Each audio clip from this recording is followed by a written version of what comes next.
Rajnath Singh attends the ASEAN-India Defence Ministers' informal meeting in Kuala Lumpur, Malaysia. The informal meeting comes ahead of the ASEAN Defence Ministers' meeting tomorrow, November 1. The ASEAN Defence Ministers Plus meeting is the highest defence, consultative and cooperative mechanism among ASEAN countries. The Indian Ministry of Defence issued a statement that the meeting aims to bring together all defence ministers from ASEAN member states to advance India's Act East policy and increase the defence and security ties with the countries in the grouping. The defence minister is also addressing the meeting. Listen in.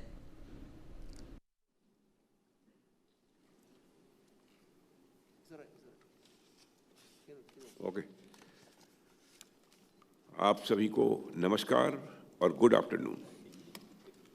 सबसे पहले इतने गर्मजोशी भरे स्वागत और शानदार hospitality के लिए मैं चेयरमैन एडीएम का हृदय से धन्यवाद करता हूं। मैं मलेशिया को आसियान की चेयरमैनशिप और एडीएम प्लस में आपके नेतृत्व के लिए आपको बधाई भी देता हूं।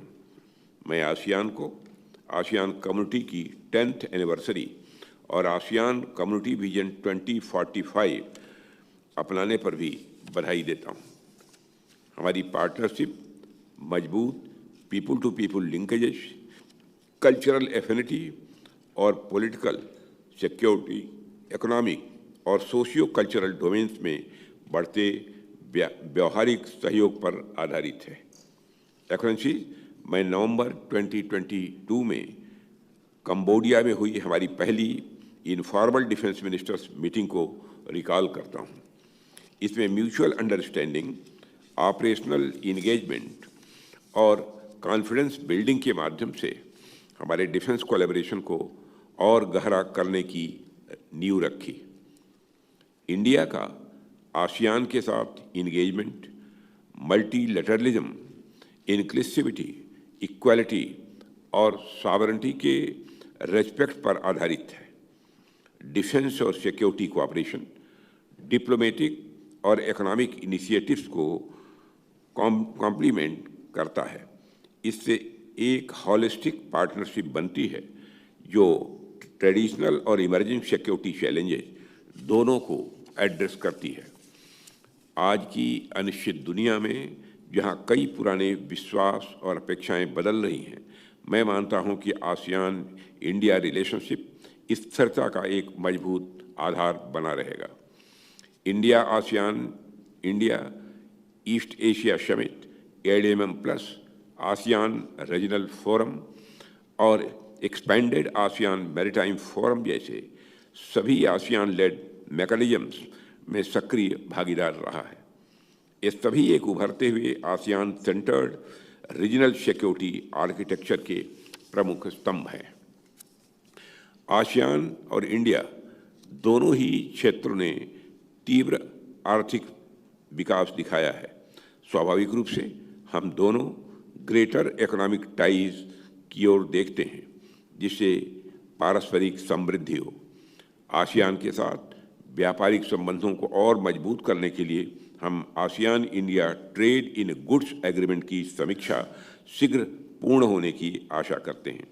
एक्सेलेंसी, रीजनल सिक्योरिटी ढांचे में इंडिया की भूमिका एडीएमएम प्लस और अन्य आसियान लेड मैकेनिज्म्स में सक्रिय भागीदारी पर आधारित है।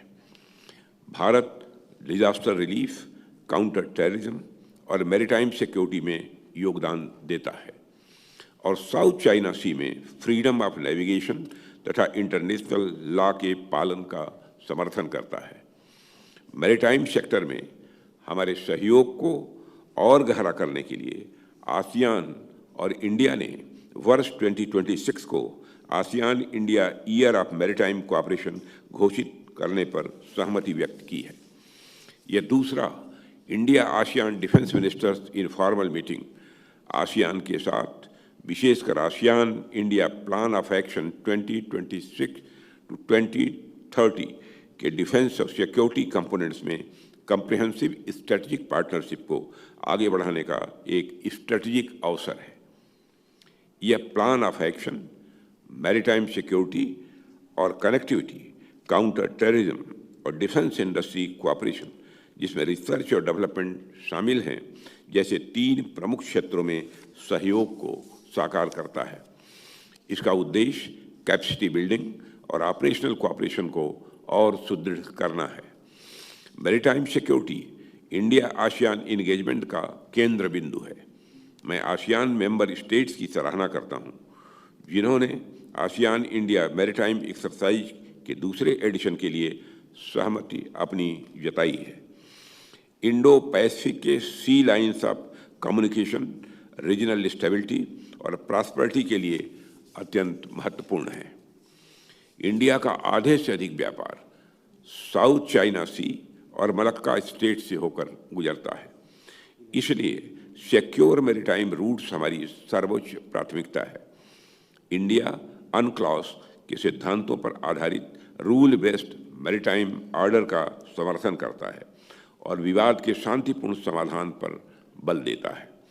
रीजनल मैरीटाइम इंटरेस्ट इस्टेब्लिश करने के लिए आसियान लेड इनिशिएटिव्स इंडिया के सपोर्ट द्वारा रेनफोर्स किया जाता है, जबकि साउथ चाइना सी में किसी भी कोड ऑफ कंडक्ट को सभी देशों के लेजिटिमेट इंटरेस्ट का सम्मान करना चाहिए ताकि रीजनल इंटरेस्ट सुरक्षित रहें। ऑपरेशनल स्तर पर इंडिया ने मैरीटाइम इंगेजमेंट को एक्सरसाइजेज और सर्विस टू सर्विस इंटरैक्शंस के माध्यम से बढ़ाया है। आसियान इंडिया मैरीटाइम एक्सरसाइज और इससे संबंधित पहलें नौसेनाओं के बीच इंटरऑपरेबिलिटी और विश्वास को मजबूत करती हैं, ताकि कन्वेंशनल थ्रेट्स और ह्यूमैनिटेरियन कंटिजेंसी दोनों का सामना किया जा सके। रेगुलर एक्सरसाइजेस, नॉलेज शेयरिंग और प्रोफेशनल एक्सचेंजेस आसियान की कैपिटल इंफ्रास्ट्रक्चर को सुरक्षित करने और मैरीटाइम सिक्योरिटी बनाए रखने की क्षमता को सुदृढ़ करती हैं। कम्प्रिहेंसिव स्ट्रेटेजिक पार्टनरशिप का अगला चरण advance defence industrial collaboration, technology transfer और रिसर्च एंड डेवलपमेंट पर केंद्रित है। 2026 to 2030 plan of action ASEAN की सस्टेनेबिलिटी ऑब्जेक्टिव्स के अनुरूप लॉन्ग टर्म रेजिलियंस और टेक्नोलॉजिकल ग्रोथ को प्राथमिकता देता है। Satellite communications, cyber defence technology और क्लाइमेट रेजिलियंट डिफेंस सिस्टम्स में सहयोग विशेष रूप से यह महत्वपूर्ण है। पहली ASEAN India defence ministers meeting में मैंने वीमेन इन यूएन पीस कीपिंग ऑपरेशंस के लिए एक इनिशिएटिव की घोषणा की थी। यूनाइटेड नेशंस ने पीस कीपिंग मिशंस में महिलाओं की भागीदारी बढ़ाने का एक महत्वाकांक्षी लक्ष्य रखा है। यह लक्ष्य इस अनुभव पर आधारित है कि वीमेन पीस कीपर्स की तैनाती से संघर्ष समाधान और अधिक प्रभावी होता है और स्थायी शांति स्थापित होती है। इसलिए मैं इस इनिशिएटिव को आगे बढ़ाते हुए ASEAN India initiative for women in UN peace keeping operations का दूसरा एडिशन प्रस्तावित करता हूं। इस बार भी यह 2 फेजेज में आयोजित किया जाएगा।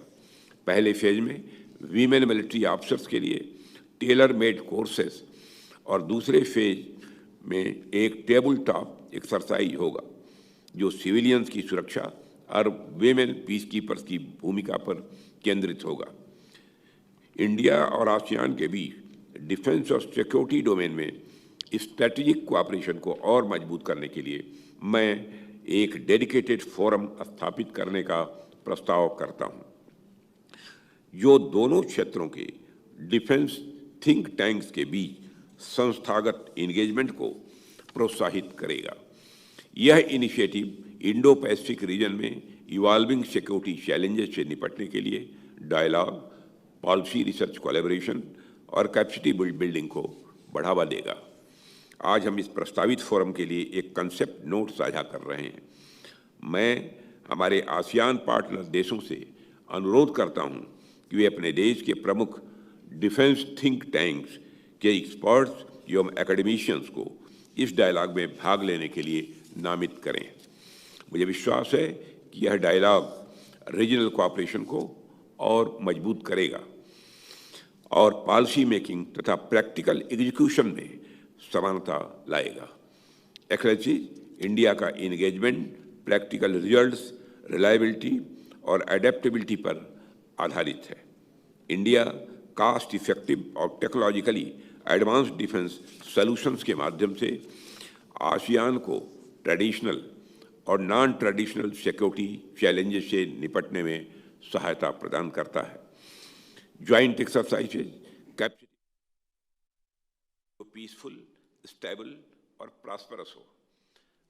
आज साझा किए गए आइडियाज और इनिशिएटिव्स हमारे प्रैक्टिकल कोऑपरेशन की मजबूत नींव बनेंगे, चाहे वह joint exercises, capacity building, maritime security या किसी अन्य सहयोग के रूप में हों। इंडिया आसियान के साथ अपने इस स्ट्रेटेजिक पार्टनरशिप को बहुत महत्व देता है। हम सभी के साथ मिलकर म्यूचुअल ट्रस्ट, इंटरऑपरेबिलिटी और रेजिलियंस बढ़ाने के लिए पूरी तरह से कमिटेड हैं। मैं सभी आसियान मेंबर स्टेट्स की भारत में होने वाली आसियान इंडिया मैरीटाइम एक्सरसाइज और इंटरनेशनल फ्लीट रिव्यू 2026 में भाग लेने के लिए आशा करता हूं, जिसके साइडलाइंस पर आसियान केंद्रित गतिविधियां भी आयोजित की जाएंगी। ये आयोजन नेवल कोऑपरेशन को और मजबूत करेंगे, इंटरऑपरेबिलिटी बढ़ाएंगे और मैरीटाइम सेफ्टी, सिक्योरिटी तथा फ्रीडम ऑफ नेविगेशन को सुनिश्चित करने में मदद करेंगे। मैं मलेशिया को आसियान एंड एडीएमएम प्लस के चेयर के रूप में इस मीटिंग के शानदार आयोजन के लिए धन्यवाद देता हूं। साथ ही आसियान सेक्रेटेरिएट को इसके बेहतरीन कोऑर्डिनेशन और समर्थन के लिए आभार व्यक्त करता हूं। विशेष धन्यवाद फिलीपींस को देना चाहूँगा, जिन्होंने हमारे कंट्री कोऑर्डिनेटर के रूप में इंडिया आसियान डायलॉग को आगे बढ़ाने में निरंतर सहयोग दिया है। एक बार फिर धन्यवाद एक्सेलेंसीज और फ्रेंड्स, आपके कंस्ट्रक्टिव कंट्रीब्यूशन और पार्टनरशिप के लिए। हम जल्द ही फिर मिलेंगे ताकि इंडो पैसिफिक रीजन में पीस, सिक्योरिटी और प्रोग्रेस के हमारे साझा लक्ष्यों को आगे बढ़ा सकें। Thank you very much.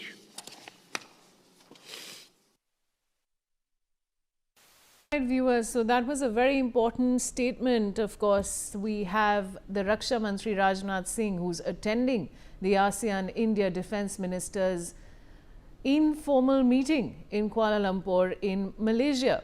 And he's, of course, spoken about very, very important points here. He's spoken about maritime security, strategic partnership, and, of course, peace in the Indo-Pacific region. Now, the informal meeting that he was at, of course, comes ahead of the ASEAN Defence Ministers meeting tomorrow, which is on November 1. Now, the ASEAN Defence Ministers Plus meeting, viewers, is the highest defence consultative and cooperative mechanism among ASEAN countries.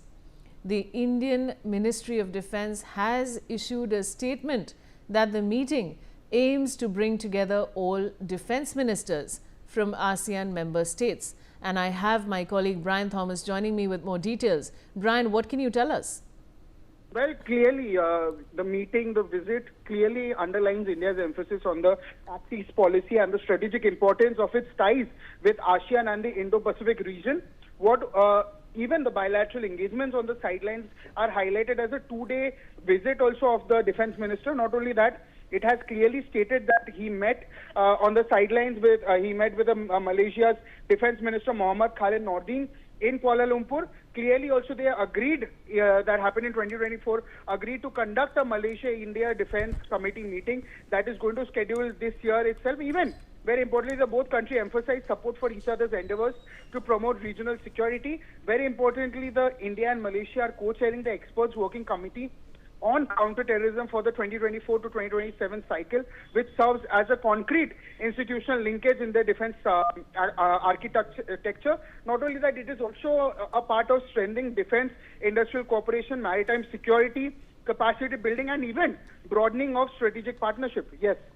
Brian, stay on with me. Now, Raksha Mantri Rajnath Singh holds a bilateral meeting with Malaysian Defence Minister Mohammad Khalid Nordin in Kuala Lumpur, Malaysia, on the sidelines of the ASEAN Defence Ministers meeting. I have my colleague Brian back with me. Brian, what can you tell us about this development? Well, clearly, yes, it is. This engagement clearly strengthens its own strategic diversification in defense and evolving regional security dynamics.